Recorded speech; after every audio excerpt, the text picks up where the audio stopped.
வெங்காயத்தை உரிக்க உரிக்க அடுக்கடுக்காக தோல்கள் வரும். இறுதியில் உள்ளே எதுவுமே இருக்காது. வெற்றிடம் அல்லது ஆகாயம். அதுபோல மனிதனை பஞ்ச கோசங்கள் எனப்படும் 5 உரைகள் மறைத்துக் கொண்டிருக்கின்றன. அவர் விளக்கும் அந்த 5 அடுக்குகள் இதோ. 1. அன்னமய கோசம், உடல். நாம் உண்ணும் உணவினால் அல்லது அன்னத்தினால் உருவான இந்த தசை உடல். இது ஒரு சட்டை போன்றது. 2. பிராணமய கோசம், சுவாசம். நம் உடலை இயக்கும் உயிர் சக்தி. இதுதான் நாம் சுவாசிக்கும் காற்று மற்றும் உடலின் ஆற்றல். 3. மனோமய கோசம், மனம்.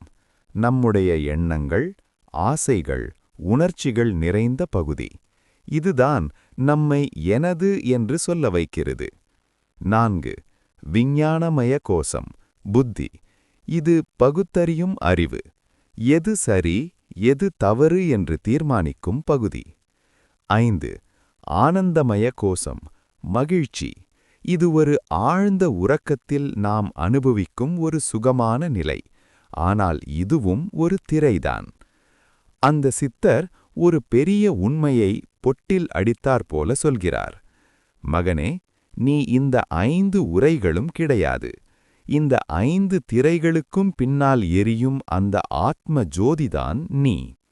இதை ஒரு எளிய உதாரணம் மூலம் பார்ப்போம்.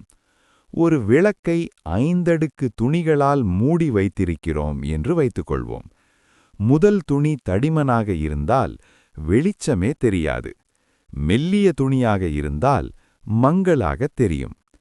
எல்லா துணிகளையும் விலக்கிவிட்டால் அங்கே சுடர் பிரகாசமாக தெரியும். நாம் பல நேரங்களில் அன்னமய கோசத்தில் சிக்கிக்கொண்டு, நான் குண்டாக இருக்கிறேன், நான் கருப்பாக இருக்கிறேன் என்று வருந்துகிறோம். அல்லது மனோமய கோசத்தில் சிக்கி, நான் சோகமாக இருக்கிறேன் என்கிறோம். ஆனால் சித்தர் சொல்கிறார், நீ அந்த துணிகள் அல்ல, நீ உள்ளே இருக்கும் சுடர்.